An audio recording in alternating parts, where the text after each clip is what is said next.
Welcome to big bang debate. దేశవ్యాప్తంగా లోక్సభ ఎన్నికల వేడి రాజుకుంది. తెలంగాణలో అది ఇంకా ఎక్కువగా ఉంది. ఇప్పటికే 16 మంది అభ్యర్థులను బీఆర్ఎస్ ఖరారు చేసేసింది. నిన్న ముగ్గురు అభ్యర్థులు సికింద్రాబాద్ నుంచి పద్మారావు గౌడ్, నల్గొండ నుంచి కంచర్ల కృష్ణారెడ్డి, భువనగిరి నుంచి క్యామ మల్లేష్ని బీఆర్ఎస్ ప్రకటించింది. అటు బీజేపీ ఎప్పుడో 16 మంది అభ్యర్థులను 15 మంది అభ్యర్థులను ఖరారు చేసింది. ఇంకా ఖమ్మం, వరంగల్ ఆ రెండు పెండింగ్లో ఉన్నాయి. ఖమ్మం నుంచి జలగం వెంకట్రావు, వరంగల్ నుంచి పస్నూరి దయాకర్ దాదాపు మళ్ళీ బరిలో దిగే, బీజేపీ నుంచి ఆరూరు రమేష్ బరిలో దిగే అవకాశం కనిపిస్తుంది. ఇక కాంగ్రెస్ పార్టీ కూడా దాదాపు అభ్యర్థులను 9 మందిని ప్రకటించింది. 8 మందిని ఈరోజు లేదా రేపు ప్రకటించే అవకాశాలు కనిపిస్తున్నాయి. అలా లోక్సభ ఎన్నికల వేడి తెలంగాణలో రాజుకుంటే మరోవైపు కేసుల సెగ రేపుతుంది. తెలంగాణలో కేసులతో బీఆర్ఎస్ ఉక్కిరి బిక్కిరి అవుతుంది. అటు బీజేపీ లిక్కర్ కేసు పేరుతో బీఆర్ఎస్ను టార్గెట్ చేస్తే, ఇక్కడ కాంగ్రెస్ ప్రభుత్వం తెలంగాణలో అధికారంలోకి వచ్చిన తర్వాత రకరకాల కేసులతో బీఆర్ఎస్ను ముప్పు తిప్పలు పెడుతుంది. అందులో ఫోన్ ట్యాపింగ్ వ్యవహారం దుమారం రేపుతుంది. అటు లోక్సభ ఎన్నికలు, ఇటు కేసుల సెగ, ఈ రెండింటితో బీఆర్ఎస్ ఉక్కిరిబిక్కిరి అవుతుంది. బీఆర్ఎస్ను ఎందుకు టార్గెట్ చేశాయి బీజేపీ, కాంగ్రెస్ ఈ ఎన్నికల సమయంలో అనేది ఈ డిబేట్లో చర్చిద్దాం. మనతో పాటు జాయిన్ అవుతున్నారు బల్మూరి వెంకట్ గారు, కాంగ్రెస్ పార్టీ ఎమ్మెల్సీ, తాతా మధు గారు, బీఆర్ఎస్ ఎమ్మెల్సీ, రచనారెడ్డి గారు, బీజేపీ అధికార ప్రతినిధి. వీరు ముగ్గురు కూడా కేసులకు సంబంధించి చాలా అనుభవం ఉన్నవారు. ఎందుకంటే తాతా మధు గారు గతంలో వామపక్ష ఉద్యమాలు, ఆ తర్వాత తెలంగాణ ఉద్యమంలో అనేక కేసుల బారిన పడ్డ వ్యక్తి. రచనారెడ్డి గారు స్వతహాగా ఆమె అడ్వకేట్, చాలా కీలకమైన కేసులు వాదించిన అనుభవం ఉంది. ఇటు బల్మూరి వెంకట్ గత ప్రభుత్వ హయాంలో రకరకాల కేసులు ఎదుర్కొని చెంచల్ కూడా జైల్లో కూడా గడిపారు. ఆయన కలవడానికి స్వయాన రాహుల్ గాంధీ కూడా వచ్చిన పరిస్థితి. ఎందుకు ఇలా ప్రభుత్వాలు విపక్షాల మధ్య ప్రజా సంక్షేమం కాకుండా ఈ కేసులతో దాడి ఎందుకు జరుగుతుంది? పార్టీలుగా ఉన్నప్పుడు ఒకరిపై ఒకరు ఎన్ని ఆరోపణలు చేసుకుందా ఓకే. ప్రభుత్వం అనేది అధికారంలోకి వచ్చాక అన్ని పార్టీలకు అదే ప్రభుత్వం, అందరు ప్రజలకు అదే ప్రభుత్వం, అయినా ఎందుకు ఇలా టార్గెట్ చేస్తుంది పార్టీలను? ఇదే అంశంపై చర్చిద్దాం. దీనికన్నా ముందు ఎర్రబెల్లి దయాకర్ రావు తనను టార్గెట్ చేస్తున్నారు. ప్రణీత్ రావు కేసు వ్యవహారంలో ప్రణీత్ రావుని ఇబ్బంది పెడుతున్నారు. ప్రణీత్ రావుకు తనకేమీ తెలియదు, తన పేరు చెప్పాలంటూ ఒత్తిడి చేస్తున్నారంటూ 2 రోజుల క్రితం తీవ్రమైన ఆరోపణ చేశారు. ఒకసారి ఎర్రబెల్లి దయాకర్ రావు ఏమన్నారో చూద్దాం. ఆయన ఎవ్వరో తెలియదు, ఆయన ముఖం కూడా తెలియదు. ఆయన మా ఊరు ఆడబిడ్డ కొడుకట, వాళ్ళ అమ్మ ఎరికే. ఆయన గురించే తెలియదు, ఆ ఫోన్ ట్యాపింగ్ నాకు తెలియడం కూడా తెలియదు. కావాలని నాకు నిన్న మొన్న కూడా తెలిసింది. ఆయన ఫోర్స్ చేసి నా పేరు ఇరికేయాలనే ప్రయత్నం చేస్తాను. ఆయన ఆయన ఆయన చెప్పిండట వాళ్ళకు, నాకు ఆయన ముఖం తెలియదు. ఆయన ఊరు మా అమ్మమ్మ ఊరు పర్వతగిరి, అంతే తప్ప నాకేం సంబంధం లేదని ఆయన క్లియర్గా చెప్పిండట. కావాలని ఫోర్స్ చేస్తున్నారట నా పేరు పెట్టాలని. దేనికైనా ఎదుర్కొందానికి సిద్ధంగా ఉన్నా. నేను వాస్తవంగానే చెప్తున్నా కదా, నేను దాంట్లో నాకు ఏ సంబంధం కూడా లేదు. రైట్ వెంకట్ గారు, మీతోటే దయాకర్ రావు గారి మాటలు విన్నాం. అయితే ఆయన చెప్పిన మాటలు పక్కన పెడితే ప్రణీత్ రావుని ఆల్రెడీ 1 వీక్ నుంచి కస్టడీలోకి తీసుకున్నారు, విచారిస్తున్నారు. నిన్న ఏఎస్పీ భుజంగరావు అరెస్ట్ అయ్యారు ఇదే కేసులో. తిరుపతి అన్న డీసీపీ, ఏసీపీ తిరుపతి అన్న కూడా అరెస్ట్ అయ్యారు.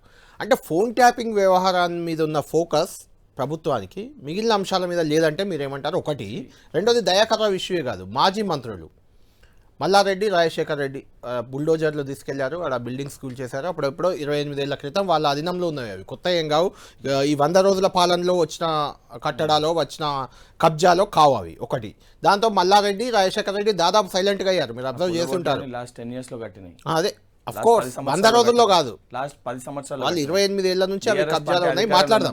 మాట్లాడదాం. తర్వాత దయాకర్ రావును ఇలా ఫోన్ ట్యాపింగ్ వ్యవహారం. తర్వాత జీవన్ రెడ్డి ఈడ ప్రమాణ స్వీకారం రేవంత్ రెడ్డి చేస్తుంటే అక్కడ ఆర్టీసీ ఏదో తప్పులు అనట్లేదు, ఇవన్నీ ఇమ్మీడియట్ జరిగిన సంఘటనలుగా చెప్తున్నాను నేను. 12 కోట్లు ఏదో బకాయి పడ్డారని ఆయన సైలెంట్ అయిపోయారు. మీరు అబ్జర్వ్ చేస్తుంటారు, పెద్దగా మాట్లాడట్లేదు. మల్లారెడ్డి, రాజశేఖర్ రెడ్డి పెద్దగా మాట్లాడట్లేదు. తలసాని శ్రీనివాస్ యాదవ్ రాగానే గొర్రెల కుంభకోణం, గొర్రెలు మేకల కుంభకోణంలో పెద్ద స్కామ్ బయటకు తీశారు. ఓకే, ఇవన్నీ నిజాలా అబద్ధాలా కోర్టులు తెలుస్తాయి. వాళ్ళు సైలెంట్ అయిపోయినట్లు కనిపిస్తుంది. అంటే విపక్షాలను సైలెంట్ చేయడానికి అస్త్రాలుగా దీన్ని ఏమైనా మీరు వాడుకుంటున్నారా? ఒకటి చాలా స్పష్టంగా మీరు ఫోన్ ట్యాపింగ్ విషయం ఏదైతే మాట్లాడినారో అది అధికార దుర్వినియోగం జరిగిందని చెప్పి చాలా స్పష్టంగా కనబడ్డది. ఎర్రపల్లి దయాకర్ రావు గారి మాటల్లో కూడా నాకు దీనికి సంబంధం లేదు చెప్పే ప్రయత్నం చేసిన ఏదో ప్రణీత్రావు గారు ఎవరో వారితో మాట్లాడినట్టు వారు మాట్లాడిన సంభాషణ కూడా కనబడుతుంది తప్ప ఎక్కడ కూడా ఇది జరగలేదని చెప్పి వారు అంటలేరు. అంటే చాలా వాస్తవానికి వారికి కూడా కొంచెం అవగాహన ఉన్నట్టుంది ఏ రకంగా ఫోన్ ట్యాపింగ్ ద్వారా నాకు సంబంధం అంటే జరిగింది అనేది వారికి ఏదో స్పష్టత ఉంది కదా, అంటే జరిగి ఉండొచ్చు అని చెప్పి వారు కూడా భావిస్తారు కదా, అసలు జరగలేని ఎక్కడ వాళ్ళు అంటలేరు కదా. మీకే చెప్తాను, అంటే దయాకర్ రావు గారు ఎందుకు భయపడుతున్నారంటే రేవంత్ రెడ్డి పలు సందర్భాల్లో అన్నారు ఓటుకు నోటు కేసులో నన్ను ఇరికించిందే దయాకర్ రావు అని. అలా దయాకర్ రావుని ఇరికించే ప్రయత్నం ఏమైనా ఉందా అని దయాకర్ రావు భయం. ఇది ఎట్లుందంటే గుమ్మడికాయలు దొంగ అంటే భుజాలు తడుముకున్నట్టు ఉంది ఇది.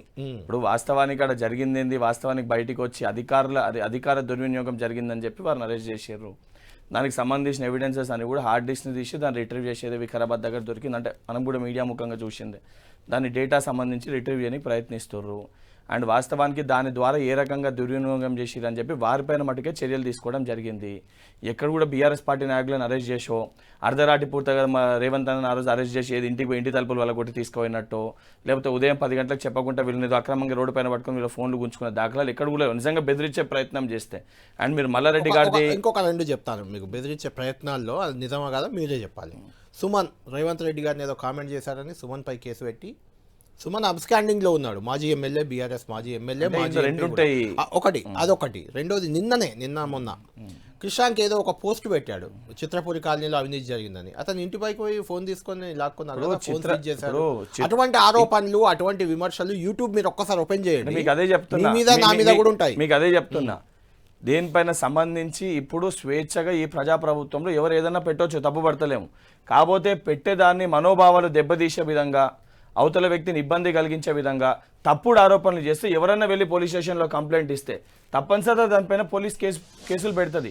గత ప్రభుత్వంలో బీఆర్ఎస్ పార్టీలో మీకే తెలుసు, ఇదే 10 టీవీ గారు మీద నన్ను అడిగారు. కేసీఆర్ గారు బర్త్డే రోజు గాడిదతో ఏదో చేసి కేక్ కట్ చేపిస్తే గాడిద ఎవరికి పోయిందని కంప్లైంట్ చెప్పారో సొమోటోగా నా పైన కేసు పెట్టి కరీంనగర్ లో జరిగితే జమ్మికుంటలు నన్ను అరెస్ట్ చేసి అర్ధరాత్రి 12 గంటలకు నన్ను తీసుకొని నా ఫోన్ గుంజుకొని 24 గంటల పాటు నన్ను కస్టడీలో పెట్టుకున్నారు. అది పవర్ మిస్యూజ్ చేయడం. ఇది వాళ్ళకి రమ్మని చెప్పి పోలీస్ స్టేషన్ కి పిలిచి దానికి సంబంధించి వారిపైన కేసు వచ్చినాక వారిపైన కంప్లైంట్ వస్తే దానిపైన పిలిచి విచారణ జరుపుతారు. రెండింటికి డిఫరెన్స్ ఉంది. అంటే అదేమో సొమోటోగా బుక్ చేశారు, అంటే వస్తువు పోయిందని ఎవరు కంప్లైంట్ ఇవ్వకుండానే సొమోటోగా కేసు పెట్టి నన్ను పిలిచి ఒకటే రోజు 2 పోలీస్ స్టేషన్లో కేసు పెట్టారు. కొత్తపల్లిలో, జమ్మికుంటల జరిగింది. కొత్తపల్లి అయితే అరెస్ట్ చేసి జమ్మికుంటలో కేసు పెట్టారు. That is misuse of power. ఎక్కడ కూడా ప్రభుత్వం మేము ఒత్తిడి చేసి ఇప్పుడు మల్లారెడ్డి గారు, మరి రాజశేఖర రెడ్డి గారు, నేను అనేక సందర్భాల్లో చెప్పిన 10 సంవత్సరాలలో ఆడ సంబంధించిన అక్రమంగా ప్రభుత్వ భూములు కానీ వేరే భూములను ఆక్రమించి బిల్డింగ్లు కట్టారని చెప్పి అనేక సందర్భాల్లో చెప్పినాము. దానిపైన విచారణ జరిపించి కూలగొడుతున్నాము. అండ్ దానికి సంబంధించి జీవన్ రెడ్డి గారిది కూడా సంబంధించిన బకాయిలు వారు రెంట్ అవి కడతలేదు, కరెంటు బిల్ దానికి సంబంధించి అవన్నీ ఇష్యూస్ ఉన్నాయి. బట్ లీగల్ గా ఉన్నాయి, వాళ్ళు ప్రొసీడ్ అవుతారు తప్ప దాన్ని ఇంటెన్షనల్ గా మేము మానిటర్ తప్పని కానీ ఇంటెన్షనల్ గా అనట్లేదు, అవి తేల్తాయి. కాకపోతే ఇది టార్గెట్ చేసి డిఫరెంట్. అదే అడుగుదాం, ఈడీని టార్గెట్ చేస్తుందంటే బీజేపీ ప్రతినిధి కూడా మా దగ్గర ఉన్నారు. రచన గారు, తెలంగాణలో జరుగుతున్న కేసుల పరంపర మీకు తెలియంది కాదు, నేను చెప్పాల్సిన అవసరం కూడా లేదు. కేసుల గురించి నాకంటే ఇక్కడ ఉన్న అందరికంటే మీకే ఎక్కువ అవగాహన కూడా ఉంటుంది. లిక్కర్ కేసు ఉంది. లిక్కర్ కేసు లోక్సభ ఎన్నికల ముందు తెలంగాణలో బీఆర్ఎస్ని, ఢిల్లీలో లేదంటే పంజాబ్లో ఆమ్ ఆద్మీ పార్టీని టార్గెట్ చేసుకొని సాగుతుందని. ఎందుకంటే ఏడాదిన్నరగా నడుస్తుంది కేసు.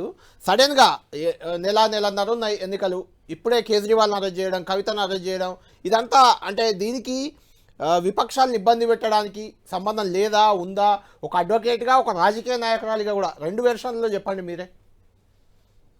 ఈ విపక్షాలను టార్గెట్ చేస్తున్నారు అని చెప్పేసి 2 ఏళ్ల నుంచి అంటూనే ఉన్నారు. అంటే రాజకీయ నాయకులట పుట్టొద్దట, వాళ్ళు ఏమన్నా చేయని, ఏ స్కామ్లలోనైనా ఇరుక్కొని, కానీ ఇంకోళ్ళనైతే ఏమైనా చేయొచ్చట. అట్లుంది. ఎందుకంటే ఈ ఇన్వెస్టిగేషన్ అనేది ఆగస్ట్ 2022లో స్టార్ట్ అయింది. అప్పటి నుంచి ఇన్వెస్టిగేషన్ ఎక్కడ స్టాప్ కాలేదు, ఎవరు దాన్ని స్టాప్ చేయలేదు. అయితే ఇన్వెస్టిగేషన్ ఆఫీసర్ కి నేను అందుకోసం అంటున్నా, ఇవాళ నేను అడ్వకేట్ గానే మాట్లాడతాను. నా ఫస్ట్ స్టేట్మెంట్ ఇదే, ప్రజలు జ్యుడిషియరీని హమ్మండి, రాజకీయ నాయకులను కాదు. ఎందుకంటే పొంగ ఎక్కడుందంటే భుజాలు హర్ముకున్నాడు అందరూ చేస్తారు. 2 ఏళ్ల నుంచి నడుస్తున్న ఇన్వెస్టిగేషన్ లో ఒక ఇన్వెస్టిగేషన్ ఆఫీసర్ ఎప్పుడు ఎవరిని ఎక్కడ అరెస్ట్ చేస్తారో, అసలు అరెస్ట్ చేస్తారా కారా, అసలు అరెస్ట్ చేయకుండానే చాలా కేసులు ఛార్జ్ షీట్లు ఫైల్ అయినాయి, ట్రయల్ అయింది, కన్విక్షన్ అయిన తర్వాత జైలుకి తీసుకుపోయిన సందర్భాలు కూడా ఉన్నాయి. ఇక్కడ ఒక ఇన్వెస్టిగేషన్ అవుతున్నప్పుడు ఆ ఇన్వెస్టిగేషన్ ఆఫీసర్ వాళ్ళ డిస్క్రిప్షన్ ఎక్కడ ఎప్పుడు యూజ్ చేసుకుంటారో కూడా రాజకీయ నాయకులే చెప్తారా? ఎందుకంటే ఇక్కడ కళ్యాణ్ గారు 2 ఏళ్ల కింద అరెస్ట్ చేసినా, 2 ఏళ్ల ముందు అరెస్ట్ చేసినా, లేకపోతే ఇప్పుడు 10 నెలల తర్వాత అరెస్ట్ చేసినా, లేకపోతే రేపు అరెస్ట్ చేసినా, ఎప్పుడు అరెస్ట్ చేసినా పొలిటికలీ ఇది కావాలని చెప్పేసి విచ్ హంట్, వాళ్ళని కావాలని టార్గెట్ చేస్తున్నారనే అంటారు. సో అందుకోసం ఇన్వెస్టిగేషన్ కి రాజకీయానికి ముడి పెట్టకండి. ఇన్వెస్టిగేషన్ లో ఇప్పుడు ఏంది, కేజ్రీవాల్ ని 9 సార్లు 10 సార్లు ఇంకెన్ని సార్లు అయినా భారత రాజ్యాంగము, భారతదేశంలో ఉన్న క్రిమినల్ రచనారెడ్డి గారు, కాంగ్రెస్ నేతలు కానీ వెంకట్ గారు కూడా ఇప్పుడు అంటున్నారు హేమంత్ బిశ్వ శర్మ మీద ఈడీ కేసు ఉంది, ఆయన బీజేపీలో చేరి సీఎం అయ్యారు. సుజనా చౌదరి, సీఎం రమేష్ లాంటి వాళ్ళ మీద, సీఎం రమేష్ మీద అయితే ఈరోజు కూడా ఏదో కేసు వచ్చినట్టుంది. ఇలా రకరకాల కేసులు ఉన్న బీజేపీ నేతలు జోలికి పోవట్లేదు, ఒకటో పాయింట్. రెండోది, తెలంగాణలో ఇప్పుడు నేను చెప్పిన పేర్లన్నీ కేసులు పెట్టారు, చాలా కేసులు చాలా జరుగుతున్నాయి, అవన్నీ బీఆర్ఎస్ నేతలపైనే ఉన్నాయి, బీజేపీ మీద కానీ కాంగ్రెస్ మీద కానీ ఇక్కడ లేవు. అంటే వాళ్ళంతా పునీతులు, అధికారంలో ఉన్న వాళ్ళంతా సత్యహరిశ్చంద్రులు, వాళ్ళ అధికారం పోగానే దొంగలు అవుతున్నారా? లేదండి, పునీతులు ఎవరు కాదు, పునీతులు పాలిటిషియన్స్, రాజకీయ నాయకులు అయితే పునీతులు కారండి. అందుకోసం ఇప్పుడు అధికారంలో ఉన్నప్పుడు, అధికారంలో లేనప్పుడు హిమంత బిశ్వ శర్మ మీద కేసు కొట్టేసిండ్రా? హిమంత బిశ్వ శర్మ మీద ఆ ప్రాసెస్ అయితే లేదా? హిమంత బిశ్వ శర్మ మీద కేసు కొట్టేసిండ్రా వీళ్ళను చూపెట్టమని చెప్పండి. ఇప్పుడు ప్రాసెస్ అవుతుందంటారు కదా, హిమంత బిశ్వ శర్మ గారి అలిగేషన్స్ ఎప్పుడు వచ్చినాయి, వెరీ క్లియర్ ఎవిడెన్స్, ఆయన సొంత కంపెనీకి కాంట్రాక్ట్ ఇచ్చుకుంటాను, వెరీ క్లియర్ ఎవిడెన్సెస్ ఉంటాయి. అయిపోయిందంతా అని చెప్పని ఎప్పుడైతే బీజేపీలో చేరేది దానిపైన ప్రస్తావనే లేదు కదా. అండ్ ఎలక్టోరల్ బాండ్స్ కూడా ఎట్లా ట్రాన్స్ఫర్ అని మీరు చూసుకుంటే మనం బయటపడ్డాయి కదా, ఏదైతే సంబంధించి దాన్ని ఏ రకంగా మిస్యూజ్ చేసారో, ఏ పార్టీని ఏం చేసారో, ఆ వ్యక్తుల్ని టార్గెట్ చేసినప్పుడు ఎలక్టోరల్ బాండ్స్ అనేది వీళ్ళకి ట్రాన్స్ఫర్ అయితే బీజేపీ పార్టీకి మన అన్ని క్లియర్ ఎవిడెన్సెస్ తో సహా బయటపడ్డాయి కదా. సుప్రీంకోర్టు జడ్జ్మెంట్ తర్వాత వారికే తెలుసు కదా ఏ రకంగా బయటకు వచ్చినాయి. వినడానికి కూడా విడ్డూరంగా ఉంది. కళ్యాణ్ గారు సింధ్యా పైన కూడా చెప్పారు ఉన్నాయని చెప్పని, పార్టీ ప్రస్తావన ఒక్క బీజేపీ పార్టీ నాయకుని పేరు చెప్పండి. రచనారెడ్డి గారు, మీరు అన్నట్టు హేమంత్ బిశ్వ శర్మ మీద కానీ జ్యోతిరాదిత్య సింధియా మీద కానీ ఎవరిపైన కానీ ఉన్న కేసులు ఏవి కొట్టేయలేదు, ఒప్పుకుందాం. కొట్టేయలేదు, నేనే చెప్తున్నాను, కొట్టేయలేదు. వాళ్ళు ఎవరు అరెస్ట్ కాలేదు, కేజ్రీవాల్ అరెస్ట్ అయ్యారు. దానికంటే ముందున్న కేసులు ఇవన్నీ. ఈ లిక్కర్ కుంభకోణం అనేది 2022లోనే వెలుగులోకి వచ్చింది, అవన్నీ చాలా పాత కేసులు. రాజకీయ నాయకులు వచ్చి ఇన్వెస్టిగేషన్ ఆఫీసర్ కి కూడా నువ్వు అరెస్ట్ చేయకు అని చెప్తారా? ఇవాళ ఇప్పుడు రాజకీయ నాయకులు వచ్చి స్టాట్యుటరీ కాన్స్టిట్యూషనల్ బాడీస్ కి వీళ్ళు వచ్చి 5 ఏళ్ళు ఉండరో చక్కగా తెలియదు, కానీ వాళ్ళు వచ్చి ఇప్పుడు క్రిమినల్ ఇన్వెస్టిగేషన్ ఆఫీసర్ చెప్తారా ఎప్పుడు అరెస్ట్ చేయొచ్చు, ఎప్పుడు మిమ్మల్ని అడుగుతున్నాను, ఒక్కడే నిమిషం మిమ్మల్ని అడుగుతున్నాను, ఒక్క నిమిషం. నేను అనేది ఇన్వెస్టిగేషన్ ఆఫీసర్ ఎప్పుడు అరెస్ట్ చేయాలి అని రాజకీయ నాయకులు చెప్పరు, చెప్పకూడదు కూడా.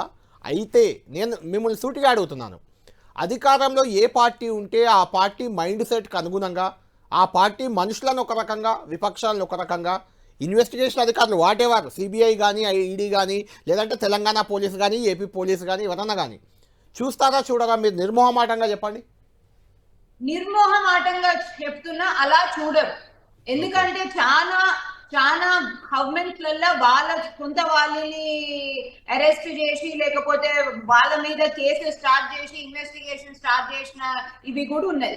ఇవి ఈ పర్సెప్షన్ కళ్యాణ్ గారు, ఈ పర్సెప్షన్ కావాలని రాజకీయ నాయకులు వాళ్ళ రాజకీయ లబ్ధి కోసము మన జ్యుడిషియరీని, మన ఇన్వెస్టిగేషన్ ఏజెన్సీస్ ని క్వశ్చన్ చేస్తున్నారు. రాజకీయ నాయకులు వాళ్ళ ఓన్ సొంత ఎండ్ కోసం, వాళ్ళ ఓన్ ఇష్టం వచ్చినట్టు చేసుకోవాలని ప్రతి రాజకీయ నాయకునికి ఉంటది. ఇప్పుడు పాలిటిక్స్ ఏమి పునీతంగా వచ్చి ప్రజలను ఇచ్చేయడానికి, ఉద్ధరించడానికి ఎవరు రావడం లేదు. సో అందుకోసం ఈ నరేటివ్ ప్రజలను మభ్య పెట్టడానికి వాళ్ళు క్లియర్ గా తీసుకొస్తున్న రీజన్ ఇది. లేకపోతే రాజకీయ నాయకులు ఎప్పుడు చేయమని చెప్పి అధికారం లేదు, కానీ తెలుసుకునే అధికారం ఉంది. ఏమైంది ఆ కేసు సంగతి, దాని గురించి ప్రస్తావించినప్పుడు నాకు చెప్పాలే కదా. తెలుసుకునే అధికారం అవుతుంది ఆ ప్రతి వ్యక్తికి కూడా. ఒకటి చెప్పాక మధు గారితో మాట్లాడదాం. అక్కడ స్టేట్మెంట్స్, అప్రూవర్ల స్టేట్మెంట్ ప్లస్ ఫిజికల్ ఎవిడెన్స్ ఉన్నప్పుడు నిన్న controller and auditor general CAG నే 2021-2022 లిక్కర్ పాలసీ వలన ఢిల్లీ ఎక్స్చెక్కర్ కి 2002 కోట్ల రూపాయల లాస్ వచ్చిందని క్లియర్ గా సిఏజీ నే చెప్పినప్పుడు ఎందుకు అరెస్ట్ చేయలేదు? ఎందుకంటే అందరూ అంటుంది డబ్బు లేదు అని అంటే, ఇక్కడ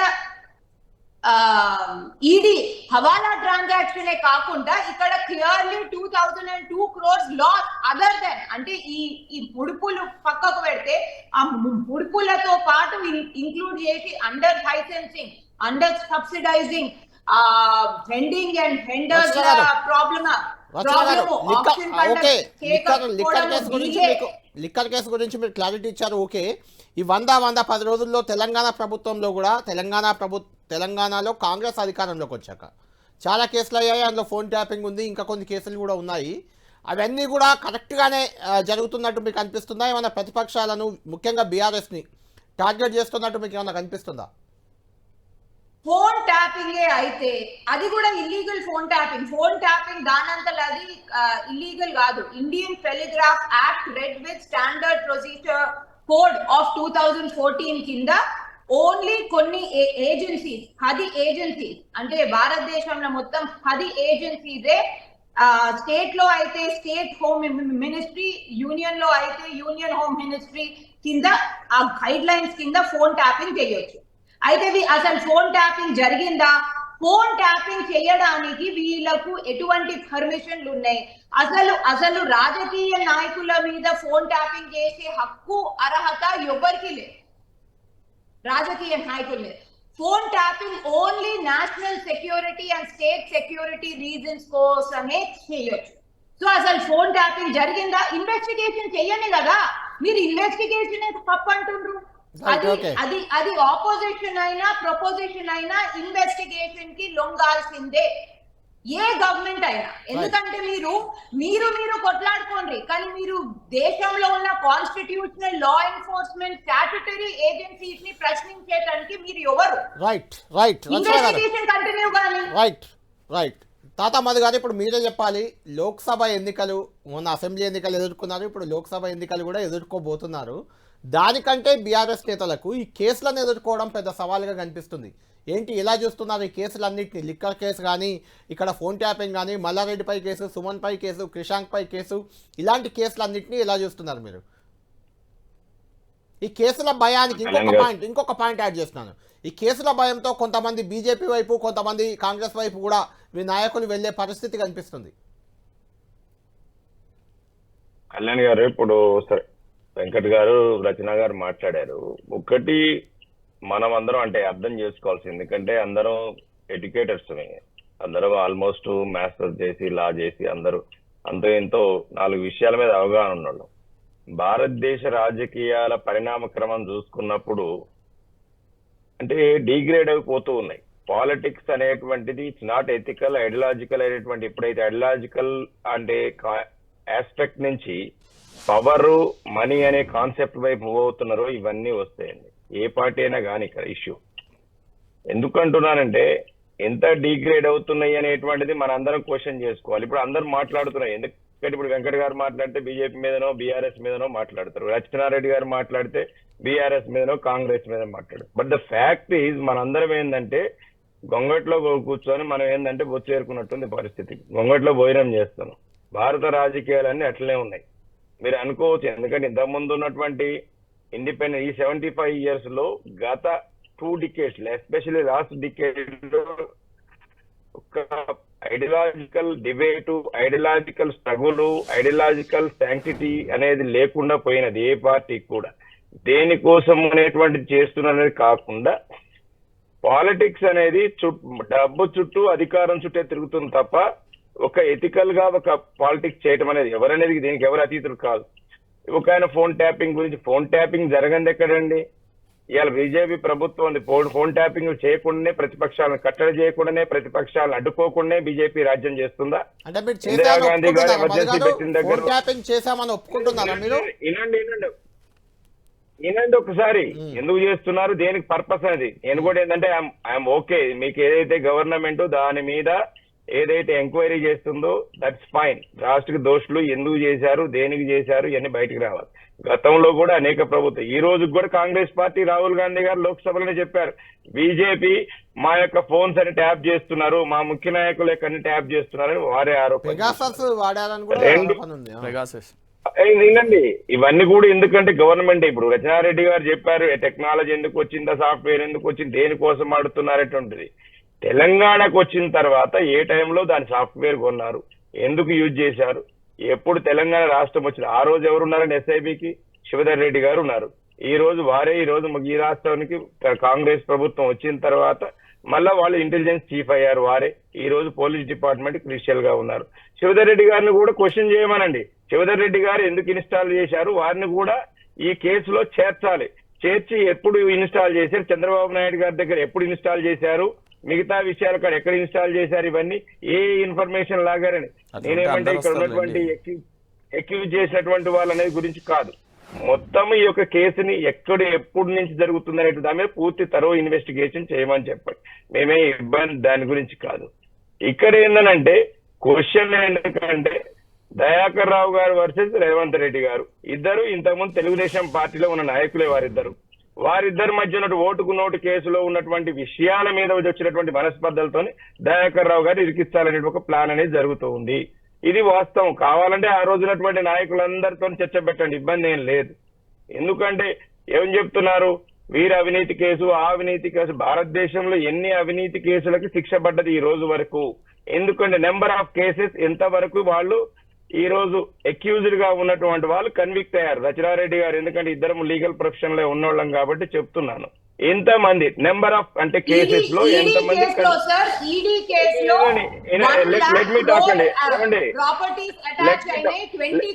రచనారెడ్డి గారు లెట్ మీ టాక్, వినండి, let me talk. I never interrupted you when you are talking. చెప్పండి మధు గారు. ఎందుకు అంటున్నానంటే మీరు కన్విక్ట్ అయిన కేసుల పర్సంటేజ్ ఎంత ఇప్పుడే చెప్పారు. కన్విక్ట్ అయిన పర్సంటేజ్ చాలా తక్కువగా ఉంది. అంత మాత్రాన వదిలేయాలని లేదు కదా మధు గారు, ఎంక్వైరీ చేస్తేనే కదా కన్విక్షన్ రేట్ వచ్చేది. చెప్పండి, కన్విక్షన్ రేట్ ఎంత? కాంగ్రెస్ పార్టీ కేంద్రంలో అధికారంలో ఉన్నప్పుడు పెట్టినటువంటి కేసులన్నీ, బీజేపీ అధికారంలోకి వచ్చినప్పుడు పెట్టిన ఈడీ కేసా, సిబిఐ కేసా, ఇంకో కేసా, ఐటీ కేసా, ఈ ఐఆర్ఎస్ ఈ కేసుల గురించి, కేసులు ఒక పొలిటీషియన్ మీద పెట్టినటువంటి కేసుల లిస్టు తీసి కన్విక్షన్ యొక్క పర్సంటేజ్ తీయండి. ఎందుకు జరుగుతుంది? ఇవాళ హిమంత బిశ్వా శర్మ తీసుకోవచ్చు, లేకపోతే నారాయణరావు రానే తీసుకోవచ్చు, సీఎం రమేష్ తీసుకోవచ్చు, లేకపోతే శోభా కందర్లే తీసుకోవచ్చు, యడియూరప్ప తీసుకోవచ్చు, సుగ్రామ్ తీసుకోవచ్చు, రాజా తీసుకోవచ్చు, ఇట్లా 100 కేసులు ఇవాళ కోర్టు అని చెప్తున్నాండి. పక్క రాష్ట్రంలో మొన్నటి దాకా బీజేపీతో అంటగాగినటువంటి ఇప్పటి వరకు అంటగాగుతుండేమో తెలియదు నాకు, జగన్మోహన్ రెడ్డి గారి మీద 100 కేసులు ఉన్నాయి. మరి ఎందుకు బీజేపీ స్పేర్ చేసింది? బీజేపీ గత 10 సంవత్సరాలుగా మోడీ గారు వారు అధికారంలో ఉన్నారు. మరి జగన్మోహన్ రెడ్డి గారిని ఎందుకు లోపలేకపోయారు? అంటే వారికి ఉన్నటువంటి బంధుత్వం ఏంటి, బాంధవ్యం ఏంటి, పొలిటికల్ అరేంజ్మెంట్ ఏంటి, ఈ రోజు వరకు కూడా ఎందుకు చేయలేకపోయానని నేను అడుగుతున్నాను. వదిలేస్తారు కాబట్టి మిమ్మల్ని వదిలేయాలంటారా? నేను వదిలేయడం గురించి కాదండి. చంద్రబాబు నాయుడిని దగ్గర తీసుకోవడం కోసం 3 నెలలు జైల్లో పెట్టారు. మళ్ళీ అదే చంద్రబాబు నాయుడు గారిని ఈ రోజు తీసుకొచ్చి అలయన్స్ లో చేర్చుకున్నారు. అందుకోసం నేనేమంటున్నా అంటే వీళ్ళు మాట్లాడి ఎవరికొకళ్ళ మీద ఒకళ్ళు బురద పోసుకోవాలంటే నువ్వు ఒక బకెట్ పోస్తే నేను ఒక బకెట్ పోయటానికి రెడీగా ఉన్నా. ఎందుకంటే అతీతులు ఎవరికి లేదు ఇక్కడ. అందుకోసం రాజకీయాలు అనేటువంటిది ఎంతో ఇక్కడ ఈ కాల్లో ఉన్నటువంటి వాళ్ళు యాక్సెప్ట్ చేయాల్సిందే. ఎందుకు అంటే ఇవన్నీ అన్ని రాజకీయ పార్టీల్లో అంతో ఇంతో ఇలాంటి ఎవరైతే పవర్ మాంగర్తో లేకపోతే డబ్బు ఉన్నటువంటి వాళ్ళు రాజకీయాలకు రావటం వల్ల ఇవన్నీ జరుగుతాయి. ఇవాళ జంపు జిలానీలు అవుతున్నారు. ఎందుకు అవుతున్నారండి? పార్టీ నచ్చకనా, లేక పార్టీ ఐడియాలజీ మీద వ్యతిరేకత, పార్టీ నాయకుడు చేస్తున్న విధానాల మీద ఫైట్ చేసి అవుతున్నారా?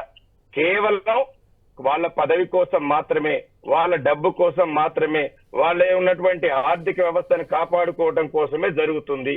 అది వాస్తవం. ఇవన్నీ మర్చిపోయి దానికి ఏముందండి? రచనారెడ్డి గారు స్వేచ్ఛగా మాట్లాడే పరిస్థితి స్వేచ్ఛగా కాదు. మల్లారెడ్డి గారు నిన్నగాక నేను ఎప్పుడు అదే మాట్లాడతా. వెంకట్ గారు బ్రదరు, నేను ఎప్పుడు కూడా అదే కళ్యాణ్ గారికి తెలుసు అలానే ఉంటారు. కానీ ఆ ఒకటి ఎడ్యుకేటర్ రచనారెడ్డి గారు అమెరికాలో ఉండొచ్చారు, నేను అమెరికాలో ఉండొచ్చు. మీరు పోస్ట్ గ్రాడ్యుయేట్ చేశారు, మీరు ఒక మంచి ఎడ్యుకేటర్. మనం మల్లారెడ్డి గారి స్టేట్మెంట్ మీరు ఒకటి ఈ మధ్య నేను విని షాక్ అయ్యా. నేను ముందు వ్యాపారవేత్తను, తర్వాత రాజకీయ నాయకుడిని, నా వ్యాపారాలు కాపాడుకోవడానికి ఏ పార్టీకైనా పోతాను ఓపెన్ గా చెప్పారు ఆయన. ఒక విషయం అన్న, వాళ్ళు ఏదో స్టేట్మెంట్ ఇచ్చారు, దాన్ని బేస్ చేసుకుని వీళ్ళు ఏదైతే మాట్లాడుతారో 100% కాంగ్రెస్ గవర్నమెంట్ అధికారంలో ఉన్నప్పుడు సొంత పార్టీ వాళ్ళపైన ఎంక్వైరీ జరిగి వాళ్ళని కేసులు పెట్టి జైల్లో పెట్టిన దాఖలాలు ఉన్నాయి. ఈ లాస్ట్ 10 yearsలో అంటే బీజేపీ పార్టీ ఢిల్లీలో బీజేపీ పార్టీ కేంద్రంలో అధికారంలోకి వచ్చినాక పర్టికులర్గా టార్గెట్ చేస్తున్నట్టు, ఇన్ పర్టికులర్గా ఏదైతే టార్గెట్ చేసిన వ్యక్తి ఇమీడియట్గా సంబంధించి వాళ్ళ పార్టీలో చేరంగానే దానికి సంబంధించిన మొన్న ఎలక్టోరల్ బాండ్స్ బయటపడ్డం. కానీ ఇదేంటంటే ఇన్వెస్టిగేషన్ ఏజెన్సీని ఎక్కడ మనం క్వశ్చన్ చేస్తున్నాం, కాకపోతే అది చేసే తీరుని, అది ఏ రకంగా వ్యవహరిస్తుందనే దాన్ని 100%. ఇంకోటి దాన్ని ఇమీడియట్గా వీళ్ళ లీడర్ స్టేట్మెంట్స్ ఇస్తారు. ఎలక్టోరల్ బాండ్స్ మీకు రాలేదా బ్రదర్? మీకు ఇప్పుడు బీజేపీ పార్టీకి ఎన్ని వచ్చినాయి అదే చెప్తున్నా కదా, దాని గురించే చెప్పేది. అవును, ఎవరికి ఎన్ని వచ్చినాయి బయటపడ్డది కదా. బీఆర్ఎస్ కి ఎన్ని ఉన్నాయి? ఇప్పుడు మాకు 1400 కోట్లు వస్తే బీఆర్ఎస్ పార్టీకి ఎంత వచ్చినాయి? 1200 కోట్లు వచ్చినాయి. 1200 కోట్లు అదే కాదు, అంత ఇంప్రపోర్షనేట్ గా ఏదో కనబడుతుంది కదా అందరికి వచ్చి. అదే చెప్తున్నాం కదా, అదే చెప్తా. బీజేపీకి దాదాపు 6400 కోట్లు వచ్చినాయి. ఎక్కడికి వెళ్ళి వచ్చినాయి? ఏ టైంలలో వచ్చినాయి? దేనికి వెళ్ళి వచ్చినాయి? ఆ సిస్టమ్ మేము క్వశ్చన్ చేస్తలేము, కానీ అది వివరించే తీరుని మేము తప్పుపడుతున్నాం. ఫైనల్ గా రచనారెడ్డి గారు మీరు కంక్లూడ్ చేయండి. మనీష్ సిసోడియా ఈ ఎంక్వైరీ ఇదే లిక్కర్ స్కామ్ లో ఉన్న వ్యక్తి, ఆయన బయటకు వచ్చి చెప్పారు సిబిఐ ఈడీ సంథింగ్ ఏదో వాళ్ళ అధికారులు నన్ను బీజేపీలో చేరాలంటూ ఒత్తిడి చేస్తున్నారని ఓపెన్ గా చెప్పారు. అంటే అలా మీ పార్టీలో చేర్చుకోవడానికి ఇలాంటి ప్రయత్నాలు కవిత కూడా చెప్పింది కదా కళ్యాణ్ గారు. ఇక్కడ తాతారావు గారు చెప్పిన దానికి అన్నదానికి నేను I just want to add, ED conviction rate 95% కన్నా ఎక్కువ. వాళ్ళు ఇప్పటి వరకు 1 lakh crores ప్రాపర్టీస్ అటాక్ చేసుకున్నారు. వాళ్ళు ఇన్వెస్టిగేషన్ ఆపోజిషన్